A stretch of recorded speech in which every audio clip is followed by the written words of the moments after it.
नमस्कार दोस्तों, स्वागत है आपका आपके अपने YouTube चैनल टेक गुरु BHS में। दोस्तों, आज हम बात करने वाले हैं MS एक्सेल में एक बहुत ही ज़बरदस्त फॉर्मूला के बारे में। दोस्तों, आपने एक्सेल में कभी भी इस तरह से तो देखा होगा कि जब भी कोई नंबर या कोई डेटा डाला जाता है तो उसके बेसिस पर सारी जानकारी निकल कर सामने आ जाती है। जैसे कि देखिए, मैं यहाँ कर रहा हूँ, मैं यहाँ पर कोई भी नंबर डाल रहा हूँ तो ऑटोमेटिक सारे नंबर्स निकल कर आ रहे हैं। या फिर कभी इस तरह से देखा होगा कि यहाँ पर अगर कोई नाम चूज किया जा रहा है तो उसके आधार पर कोई भी जानकारी उसकी निकल कर सामने आ रही है। इसके लिए दोस्तों उपयोग किया जाता है VLOOKUP। अब ये कैसे होता है, आइए हम जानते हैं। इसके लिए सबसे पहले हम इसको क्लियर कर देते हैं। ये जो सारा हमने डेटा बना रखा है इसको हम क्लियर कर देते हैं। यहाँ से हम इसको ऑल क्लियर करते हैं। इसके बाद यहाँ पर हम आते हैं और यहाँ से हम इसको पूरे को ऑल क्लियर कर देते हैं।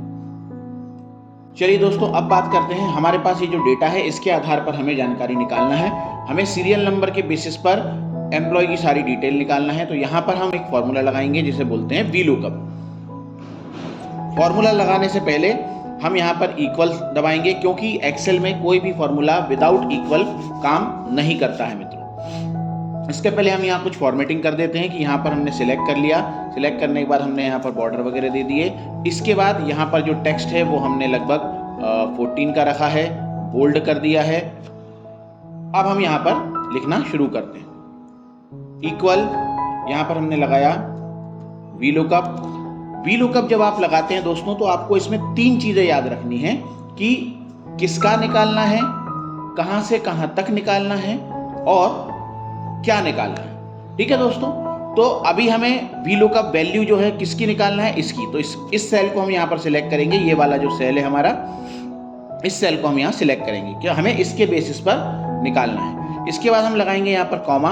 फिर दे रहा है हमारा टेबल एरे। तो टेबल एरे जो है हमारा वो यहाँ से यहाँ तक पूरा नीचे तक जहाँ तक हमारा टेबल है हम इसको सिलेक्ट कर देंगे। पूरा टेबल को हम यहाँ पर सिलेक्ट करेंगे।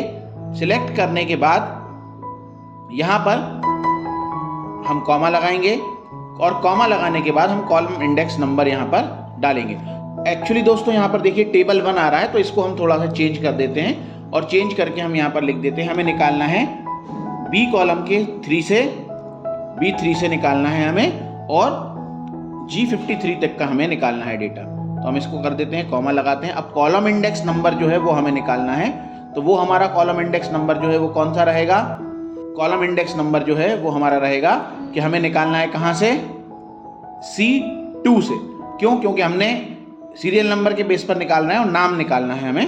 तो यहां पर हम देंगे 2 और फिर कॉमा देने के बाद हम यहाँ एग्जैक्ट मैच के लिए, सॉरी अप्रोक्सीमेट मैच के लिए 0 लगा देंगे और ब्रैकेट को क्लोज कर देंगे। जैसे ही हम ये करेंगे और एंटर करेंगे तो देखिए अब यहाँ पर वैल्यू जो है वो NA आ रही है। क्यों? क्योंकि यहाँ पर अभी हमने कुछ नहीं दिया है। अब जैसे ही हम यहाँ पर कोई नंबर लिखते हैं, जैसे मान लीजिए मैंने यहाँ लिखा 1, तो 1 लिखते सही देखिए अर्जुन मेरा यहाँ पर आ गया है। लेकिन अभी बाकी की जो सेल्स हैं वो हमारे खाली हैं, तो इसी फॉर्मूले को हम जो है वहाँ पर कॉपी कर देंगे। तो देखिए उसकी एम्प्लॉय ID वगैरह सारी चीज़ें यहाँ पर निकल कर सामने आ गई हैं मित्रों। तो इस तरह से आप जो है अपने डेटा में किसी भी डेटा को सॉर्ट कर सकते हैं। अब हम दोस्तों दूसरे तरीके से डेटा को निकालने का तरीका देखते हैं। यहाँ पर भी हम वही फॉर्मेटिंग कर देते हैं। पहले बोल्ड कर देते हैं, 14 का टेक्स्ट कर देते हैं। अब हम यहाँ पर अपना फॉर्मूला लगाएंगे, क्योंकि हमें अब एम्प्लॉय नेम के बेसिस पर निकालना है। तो सारी चीज़ें यहाँ पर हम करते हैं। यहाँ पर हम फॉर्मूला लगाएंगे VLOOKUP के बाद यहाँ पर हम सबसे पहले हम यहाँ लगाएंगे VLOOKUP लगाने के बाद अब हम यहाँ पर किसके बेसिस पर निकालना है, तो इसके आधार पर निकालना है। तो ये लगाएंगे, कॉमा लगाएंगे। फिर हमारा टेबल एरे आएगा। तो टेबल एरे हमारा आ जाएगा C3 से, जो कि है हमारा G53 तक। फिर कॉमा लगाएंगे और हमें क्या निकालना है, हमें एम्प्लॉय ID यानी इससे सेकंड नंबर निकालना है। तो 2 लगाकर कॉमा लगाएंगे और 0 लगाकर ब्रैकेट क्लोज कर देंगे और एंटर कर देंगे। यहाँ पर भी देखिए वैल्यू जो है वो NA आ रही है। अभी हम यहाँ पर फिर से वही चीज़ करते हैं।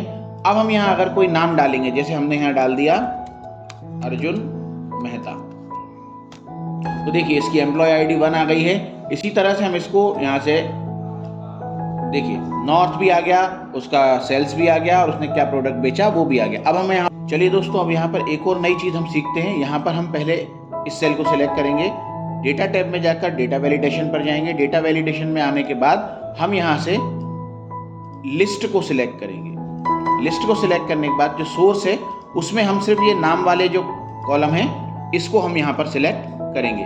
तो ये देखिए हमारे नाम वाले कॉलम हमने पूरे सिलेक्ट कर लिए, 50 हमारे नाम थे। और सिलेक्ट करने के बाद अब इसको हम यहाँ से ओके कर देंगे। तो यहाँ पर एक ड्रॉप डाउन आ गया है। अब इस ड्रॉप डाउन में जो भी हम नाम सिलेक्ट करेंगे उसके आधार पर हमारा यहाँ पर डेटा आ जाएगा। कोई भी नाम जैसे ही हम सिलेक्ट करेंगे नाम यहाँ पर हमारा आ जाएगा। तो दोस्तों ये वीडियो आपको कैसा लगा कमेंट कर ज़रूर बताइएगा। अगर आपको हमारे वीडियो पसंद आ रहे हैं तो वीडियो को लाइक और शेयर ज़रूर कर दीजिएगा। अगर आप चैनल पर नए हैं तो चैनल को सब्सक्राइब करके बेल आइकन ज़रूर दबा दीजिएगा। मिलते हैं अगले वीडियो में, तब तक के लिए नमस्कार।